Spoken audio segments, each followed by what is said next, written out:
Hello children, कुसुम ma'am के online class में आपका स्वागत है। प्यारे बच्चों, आज हम 4th क्लास की उड़ान कार्य पुस्तिका के सब्जेक्ट इंग्लिश की वर्कशीट 11 को अच्छी तरह से सोल्व करना सीखेंगे। 11 वर्कशीट में 2 कम्प्रीहेंशन दे रखे हैं और हम इन कम्प्रीहेंशन को पढ़ना भी सीखेंगे और इसमें जितने भी क्वेश्चंस पूछे हैं उनके आंसर देना भी सीखेंगे। सभी बच्चे वीडियो को शुरू से लेकर अंत तक पूरी देखें। एक और बात, अगर आप अभी तक मेरे चैनल पर नए हैं तो मेरे चैनल ऑनलाइन स्टडी हब को सब्सक्राइब भी कर लें और साथ में दिए बेल आइकन को ज़रूर प्रेस कर लें। तो देखिए, शुरुआत करते हैं। Worksheet 11, reading comprehension first. Read the story below and answer the following questions. इसने कहा है कि नीचे दी गई कहानी को पढ़ें, नीचे कहानी है उसको पढ़ें और नीचे दिए गए क्वेश्चंस के आंसर दें।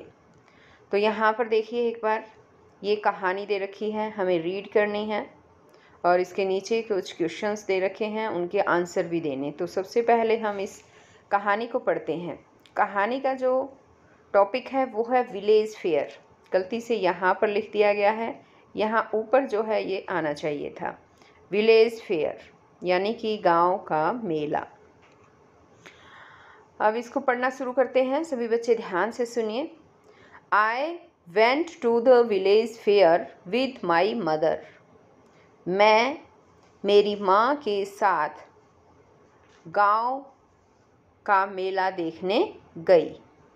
यहाँ पर एक लड़की है और वो लड़की अपनी माँ के साथ गांव में एक मेला देखने गई है।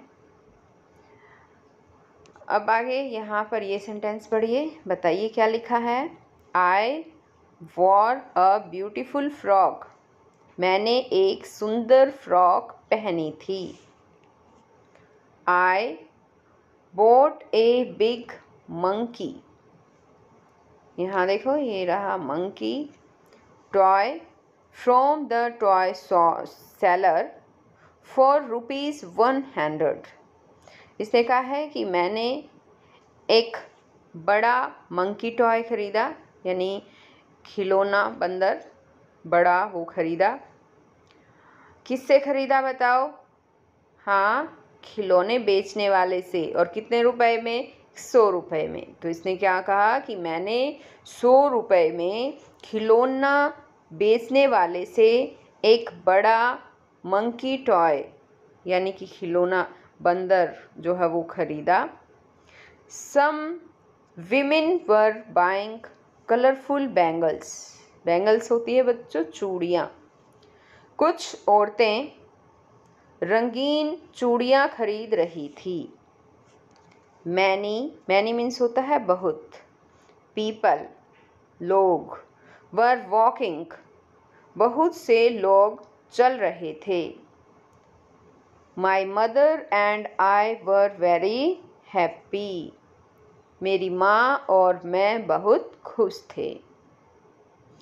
तो अब यहाँ पर देखो बच्चों, ये दे रखा है आंसर द फॉलोइंग क्वेश्चंस। नीचे दिए क्वेश्चंस के आंसर दें। इससे पहले मैं कुछ क्वेश्चंस पूछती हूँ, आप उसके आंसर देना और मुझे बताओ कि मेले में कौन गया। मेले में एक लड़की गई, किसके साथ? अपनी माँ के साथ। और लड़की ने क्या पहना था? एक सुंदर फ्रॉक यानी ब्यूटीफुल फ्रॉक पहनी थी। Very good. और लड़की ने मेले में से क्या खरीदा बताओ? मंकी टॉय खरीदा। कितने रुपए का? 100 रुपये का।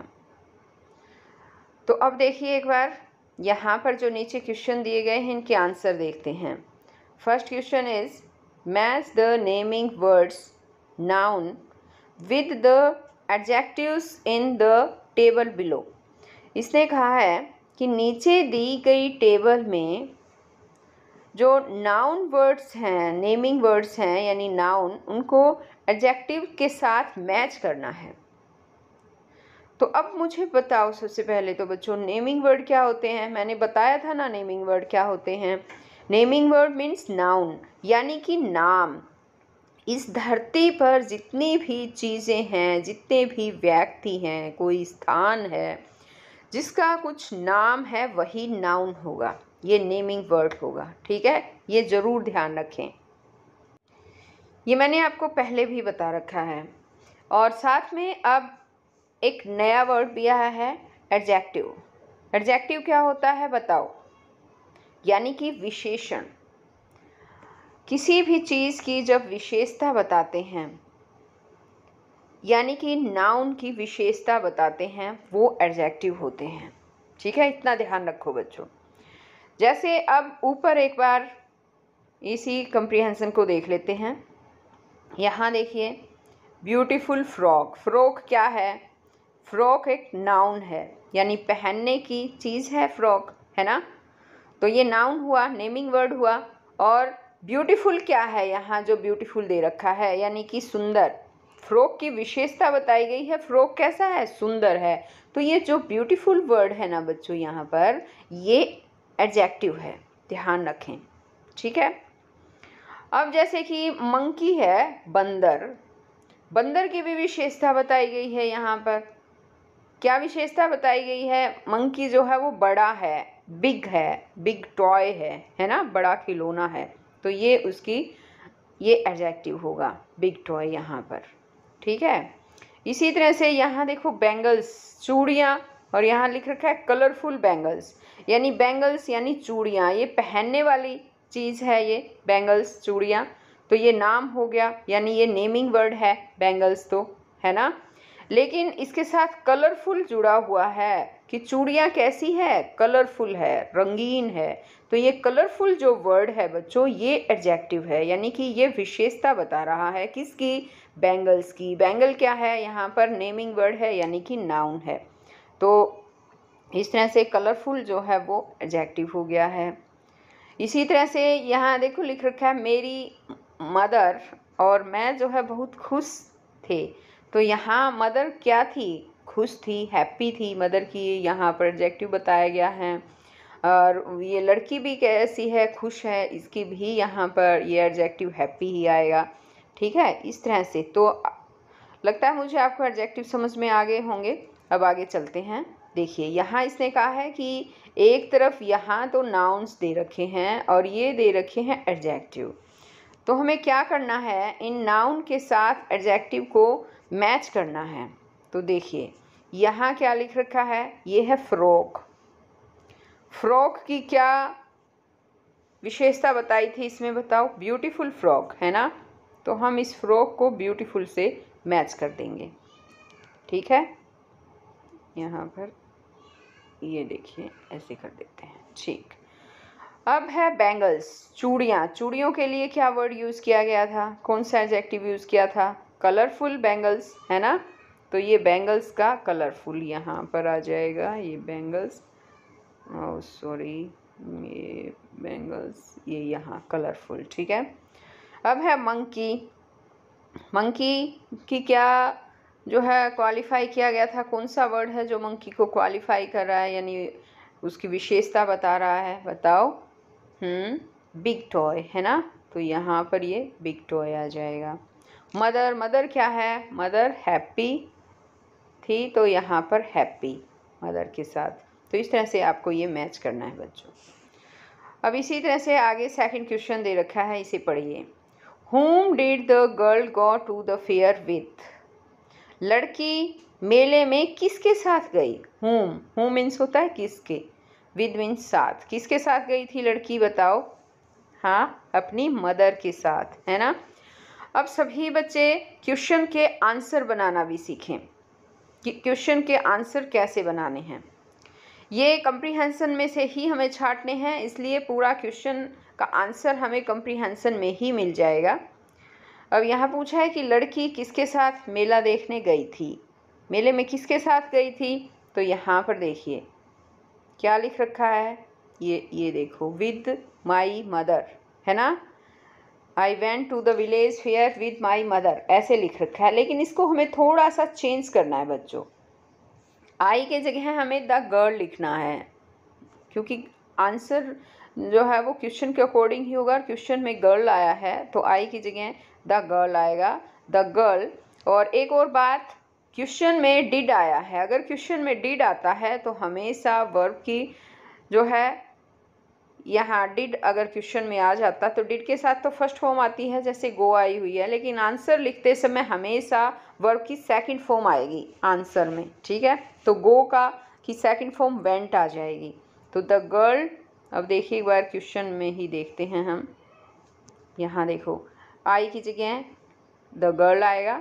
The girl went to the village fair with my mother. अब थोड़ा माई चेंज हो जाएगा, माई की जगह हर आ जाएगा, विद हर मदर। तो अब आंसर कैसे लिखेंगे देखिए, यहाँ हम आंसर लिखेंगे the girl went to the fair with her mother. अब इसी तरह से थर्ड क्वेश्चन देखिए, what did the girl buy. लड़की ने क्या खरीदा, क्या खरीदा था उसने? उसने एक बड़ा बिग मंकी टॉय खरीदा था। तो यहाँ द गर्ल तो सेम आ जाएगा, बाय है या डिड दे रखा है ना, डिड है तो आंसर में हमें सेकंड फॉर्म लिखनी है। वर्ब की फॉर्म कौन सी है यहाँ पर? बाय। तो बाय की सेकंड फॉर्म क्या होगी? बॉट। तो यहाँ हमें लिखना है द गर्ल बॉट। अब उसके बाद देखिए ऊपर कंप्रीहेंशन में देखिए, bot a big monkey toy, यहाँ लिख रखा है ना, यही बात हमें यहाँ आंसर में लिखनी है। क्या लिखेंगे आंसर? अब देखिए नीचे आइए, आंसर में लिखेंगे हम the girl bought a big monkey toy. लड़की ने एक बड़ा मंकी टॉय खरीदा। अब आगे फोर्थ क्वेश्चन है, how much did the cost toy cost. कि टॉय कॉस्ट की, टॉय जो है खिलौना है उसकी कीमत कितनी है? कॉस्ट, कॉस्ट का मतलब होता है कीमत। हाउ मच मीन्स होता है कितना, कितनी, ठीक है। तो खिलौने की कीमत पूछी है कितनी है। अब एक बार ऊपर देखिए यहाँ पर क्या लिख रखा है बताइए। टॉय सेलर फॉर ₹100, यानी 100 रुपये। 100 रुपये है ना कीमत। तो हम इसको कैसे लिखेंगे देखिए, हम लिखेंगे द टॉय कॉस्ट ₹100। टॉय की कीमत 100 रुपये है। अब इसी तरह से फिफ्थ क्वेश्चन है, do you like going to the village fair, why. ये बच्चों आपके लिए क्वेश्चन है, क्या आपको विलेज फेयर आप जाना पसंद करते हैं? गांव के मेले में जाना पसंद करते हैं? वाई, क्यों? अगर यस तो क्यों करते हैं, ये आंसर पूछा है। तो भाई मेले में जाना तो सभी बच्चे पसंद करते हैं, है ना। तो तुम लिख सकते हो yes I like going to the village fair. हाँ, मैं मेले में, विलेज फेयर में जाना पसंद करता हूँ। वाई, अब वाई पूछ रखा है, वाई पूछ रखा हो तो इसका आंसर हमें बिकॉज में देना होता है। सबसे पहले हम बिकॉज लिखेंगे, बिकॉज। अब आप यहाँ पर क्यों जाना चाहते हैं वो आप रीज़न दे सकते हैं। आप ये भी कह सकते हैं कि आपको खिलौने मिलते हैं, आपको मिठाइयाँ मिलती हैं, इस तरह से जो भी आपको कुछ, जो भी पसंद है आपको, जो मिलता है वो आप यहाँ पर लिख सकते हैं। जैसे मैंने यहाँ लिखा है because my mother gets me toys, क्योंकि मेरी माँ मुझे खिलौने दिलवाती है। तो इस तरह से मिठाइयाँ दिलवाती हैं तो स्वीट्स लिख सकते हैं, और कुछ अगर आपको अच्छा लगता है वहाँ पर मिलता है तो आप वो उसका नाम लिख सकते हैं। तो ये क्वेश्चन, सभी क्वेश्चंस आपको अपनी कॉपी में भी लिखने हैं और इनकी प्रैक्टिस करनी है बच्चों। क्वेश्चंस के आंसर लिखने के लिए भी आपको कोशिश करनी है कि आपको अच्छी तरह से क्वेश्चन के आंसर लिखने आ जाए। तो बच्चों आज इस वीडियो में केवल इतना ही। नेक्स्ट वीडियो में इसका कंप्रीहेंशन सेकंड दे रखा है वो करेंगे। तब तक के लिए बाय बच्चों।